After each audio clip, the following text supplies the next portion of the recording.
Аэропорт Шереметьево 50 минута 3643 рубль. Центрдан Павелецкий вокзал жақтан келдім. Нормальный 1.22 коэффициент менен ушундай. Экинчи заказ бүгүнкү күндүн эсебинен. Ассаламу алейкум туугандар, кандайсыздар? Бүгүн буюрса ушундай жумушту баштадым. Саат 8ден 11 минут өттү. Парковка проводник берип атат, албай эле коет окшойм. Азыр саат 8де дагы өткөндө да ушундай малда келип саат 11ге чейин заказ күттүм беле. Лучше шаар жака түшүп эле иштей берейин, кандай дедиңер? Бүгүн силерге бир жакшынакай бир жумушту жөнүндө тартып берейин дедим. Жумуш кандай болот? Адаттагыдай эле. Жумушта эмне кызыктар болуп атат жана дагы бүгүн дагы бир видеонун форматын мындай кылайын дедим. Эң көп келген суроо WhatsApp'ка да эң көп жазып атат. Хотя мен бул жакта видеода айтып берип атам, болгондой элечи көрсөтүп берип атам. Бирок болбой эле көп жазат WhatsApp'ка чымагачы. Бизнеске өтө албай атам, кандай кылып өтүш керек? Жардам бере аласыңбы? Бир секреттерин айтып бересиңби? Деген сыяктуу. Же болбосо ушу бизнес тариф жөнүндө эле кандай иштеш керек, эмне кылыш керек? Өзүмдүн билгенимди ошол жөнүндө толук ушу видеонун аягына чейин ушу бизнести полный разбирать этип айтып берейин дедим. Биринчиден баштасак, бизнеске кандай кылып экзамен өтүш керек? Мен буга чейин бизнеске экзамен өткөн видеомду киргизгем. Эринбей ошо тесттен бери тестке кандай жооп бериш керек, андан кийин видео интервьюдан кандай өтүш керек, мен өзүм кандай өттүм. Хотя ар кимге ар кандай суроолор келет, баарына бирдей бербейт. Мага берилген суроолор кандай болду жана кандай жооп бердим, ошол жөнүндө көрсөткөн болчумун. Көрсөңөр болот. Экзамен бизнес класска деп ушундай деп YouTube'да турат. Видеолордун арасынан издесеңер. Анан эмне себеп азыр көбүнчөсү бизнестен өтпөй алгандар чалып атат магачы. Мен жашсынакай эле жооп берип атам деп, менин видеом көргөндөр дагы сага караганда мен жакшы жооп бердим окшойт. Мага көп суроо берди, баарына такылдатып, сонун жооп бердим. Орусчам деле жакшы эле. Бирок өткөрбөй атат депчи. Бизнес тарифте тамчы. Немени карайт да көбүнчө. Биринчи очередь буга чейин историяңды кандай иштегенсиң? Грубый нарушениялар болгон эмеспи? Грубый болгондо бул жакта эң аябай караганы немени карайт? Жалоб пассажирдан жана грубые отношения, безопасное вождение, ушуларды карайт да эң көп. Эгер буга чейин ушундай жалобаңар болсо, силерге жалоба, демек ошону карап өткөрбөй коюшу мүмкүн. Экинчиден, фейс контроль. Ушуну мен точно билдим. Эгерде силерде сакал болсо, сакалдан өткөрбөй атат. Бардык мен өзүм таанышым өттү. 2 жолу тапшырып өтө албай калды. Кичинекей могул жеринде сакалы бар болчу, ошо сакалдан өткөрбөй койду. Айткан жок кача сакалыңды ал депчи. Просто өткөрбөй коет да. Бул сакалды ал, сакалың болбойт деп айта албайт. Бул баягы жолуңду чеч деген сыяктуу эле баягы адамды задевать эте турчу, бул үчүн сотко бере турчу нерсе да. Ошон үчүн булар айтпайт, сен сакалың болбойт депчи. Просто өткөрбөй коет. Эгер силер сүннөт кылып сакал өстүрүп жүрбөсөңөр, бизнеске өтөт элем, иштейт элем деп көптөн бери цель коюп жүрсөңөр, сакалыңарды алып тургула, чек-чек мындай таптаза кылып, кырынып, тазаланып өтүп туруп, андан кийин пожалуйста кайра өстүрө бергиле. Азыр ошол үчүн өткөрбөй атат. Дагы эмне? Суроолорго жооп бергенде ошол. Башка орусчаң деле таптаза тимеле болушу деле шарт эмес. Мен деле таантырайм жакшы элечи. Бирок ушуларга карап өткөрө берет. Яндекс деле билет, то что биз баары бир орус эмеспиз. Баягы оюбузду туура кээ бир жерден жеткире албай калабыз. Булар деле түшүнөт. Главный кылган ишибиз жакшы болуп, со болду. Главный ошо жанагындай нарушениялар болбосо эле буга чейин өткөрөт. Ошол достор, бүгүн азыр 8ден 15 мүнөт өттү. Проводник албай койдум. Кайра артка түшүп эле шаардан эле иштейм. Кайра проводник эмне машина жокпу? Дагы алдыда ушу бизнес тууралуу кандай башташ керек, бизнеске кандай риск, буга чейин риск бар деп айтып кеткем. Ушу кандай рисктери бар, кандай расходтору бар, баштаганда эмне болот, ошол жөнүндө толук разбирать этип ушул видеодо айтып берем достор. Видеону көрүп туруңуздар. Аягына чейин айтып кеткенде эле классыңардан басып, комментарийге дагы кандай бир суроолор болсо жазып, каналга каттала элек болсоңуздар каттала кетиңиздер. Видеого жаңы көрүп аткандар болсо, Москва шаарында тариф бизнес класста иштейбиз. Ушул тарифте эмне жаңылыктар болуп атат? Ошол жөнүндө көрсөтүп, айтып берип дегендей. Достор, парк боюнча айтып кетким келип атат. Силер билесиңер, мен ушул Белес паркында парковый самозанятый болуп иштеп атам. Силерге да сунуштагым келип атат. Парктын комиссиясы болгону 1%. Эгер ушул парктан путевой лист алып иштесеңиздер, 2% болот. Жана ошондой эле трудовой договор менен иштесеңер болот, ушул паркта машина алып. Вывод боюнча эч кандай проблема болбойт. Күнү түнү чечип ала бересиңер. Техподдержка силерге кызмат көрсөтүп, ар дайым жардам бергенге даяр. Экранда көрүп турган номерлерге жазып, чалып, кошулуп иштесеңиздер болот. Так, достор, айланып тегеренип Останкиноға келип калдым. ВДНХ парк Останкинскаяга. 891 рубль. Жанагы шариктен чыккандан кийин 3-чү, 4-чү заказым. Бардык заказды киргизип, убакытты созбой, лучше орто ченинен терип ушинтип киргизип, анан заодно жанагындай суроолорго жооп берейин деп чечтим. Кандай дедиңер? Неме боюнча, расходтор боюнча айтсам азыр. Бизнеске чыкканда эмне расходтон башталат? Бизнеске чыгаарда эмнеге дайым болуш керек? Мисалы, эң биринчи дресс-код. Дресс-кодко канча акча кетет? Өзүмдүкүн айтып берейин, анан ар ким ар кандай баада ар кайсы жерден аласыңар. Мисалы, бизнеске чыгыш үчүн дресс-код канча акча кетет? Костюм 25 000 рубль, рубашка 5 000 рубль, бутуна туфли, макас. Негизи туфли кийиш керек, макас деле кие берсе болот. Нормальный, жакшыраак мындай. 10 000 рубль. Ошо менен 25, 30, 40 000 рубль кетти. Мисалы, бизнеске мо костюмдун кереги жок. Рубашка алсаңар болот. Рубашка 5 000ге, бир шым алсаңар болот 10 000ге. Андан бир туфли. Совет берет эле менден сунуш. Алганга жараша кымбатыраагын эле алыш керек. Качественный. Жанагындай брендовый, жакшы магазинден качественный эле. Эмнеге? Анткени бул баягы той-пойго кирип бара турчу костюм эмес да. Айда жылда 1-2 жол кийип койгончо күнүгө кийесиңер. Повседневный кийим, күнүгө. Ошон үчүн арзан, эгер жанагындай бир 10 000, 15 000дей костюм ала турган болсоңор, аныңар түлөп кетет, баягы химчисткага берсеңер дагы болбойт. Короче, болбойт да ал нерсечи.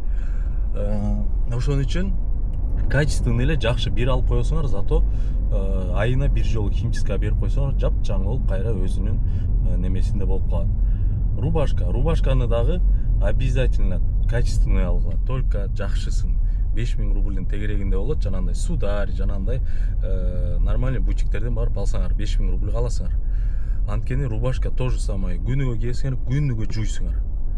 Арзаныраагын алып алсаңар тоже болбойт. Лучше советую ушундай да. Ушул расход, дресс-код эң биринчи расход. Экинчи расход, машина аласыңар.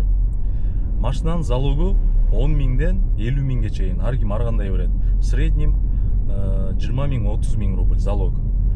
Аренда 5 000. Анан жумушка чыктыңар, күнүнкү расход. Күнүнө аренда 5 000 деп койгула, бул среднем тоже 6 000, 4,5 000, 5,5 000, 5 000. 5 000 алдың деп койгула. 5 000 аренда. 2 000 рубль заправка, жок дегенде 2 000 рубль куюлат күнүгө.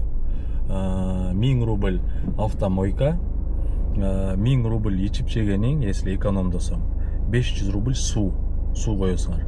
Ошо менен 5, 7, 8, 9, 9,5 000 күнүгө мындай эле расход кетет. Жумушка чыксаңар, чыкпасаңар 5 000 рубль расход арендан. 9,5 000 рубль расход кеткенден кийин общий доход силер канча иштесиңер керек? Жок дегенде бир 20 000 иштешиңер керек күнүгөчү.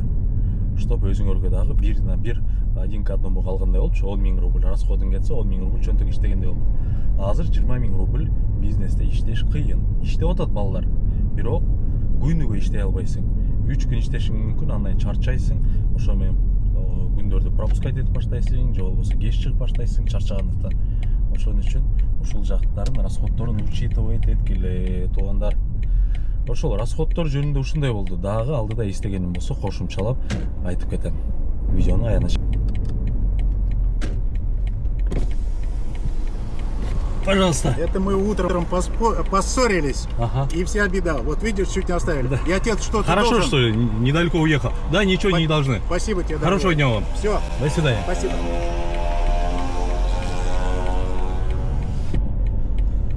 Таң атпай урушпай жүргүлө ошон үчүн, көрдүңөрбү? кемпир менен кичине уруша кеткенбиз дейт эртең менен. Ошого унутуп калыптырбыз. Ойлордун баары бир жерде эмес дейт. Документти унутуп калыптыр. Азыркы алып келген пассажирим Тверскойго алып келгем. Короткий эле заказ болчу. Анан следующий заказым бар болчу сразу. Ага баратсам бул чалып калды да. Мирбек, пожалуйста, верни файлга алып калыптыр деп. Анти клиентке чалдым да. Ушундай сага кечигип барам, ушундай предыдущий пассажирдин документ алып калыптыр машинада. Аны жеткирип, анан барам. Күтсөң күт, күтпөсөң перезакажи десем, ал отмена кылды эле.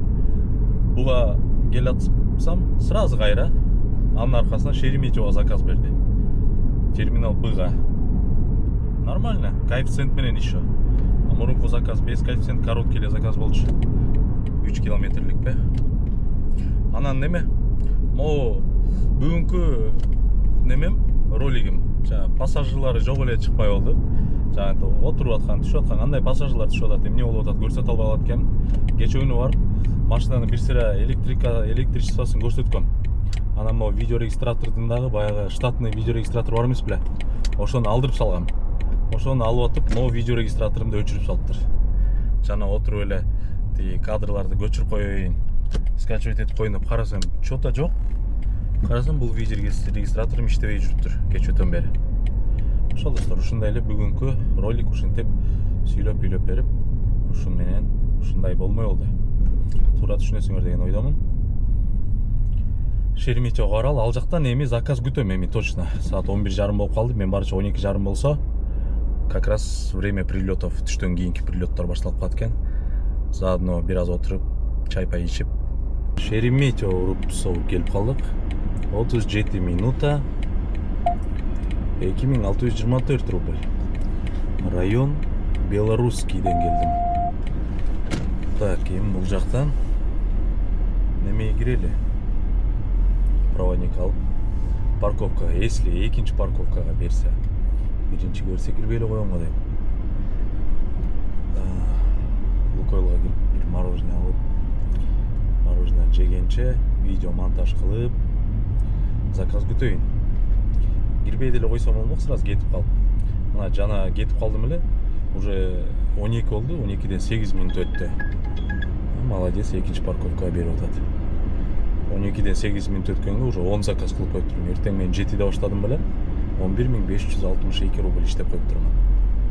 А эгер жана парковкага кирип заказ күтүп алганымда, балким азыр кетип баратмактын заказ албайынкыдай болчу. Азыр деле күтпөй эле кетип калсам болмок, бирок заодно видео монтаж кылганча, бир аз отуруп өзүмдө эс алганча парковкага кирип анан кетейин дедим. Так, туугандар, центрга келип калдым. Мариуполь, Петровкага 3000 канча дейт, 55 дейби. Следующий заказ сразу эле берди. Тоже коэффициент менен 123 мен берди.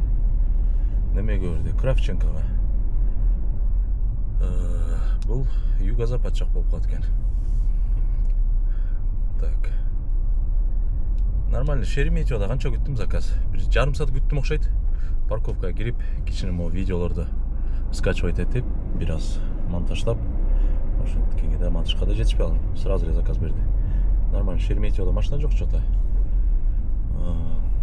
Да, бир нерсе кошумчалай кетейин. Ушу бизнес жөнүндө бүгүн сөз болуп аткандан кийин неме боюнча, химчистка боюнча. Химчистканы сурап калышат.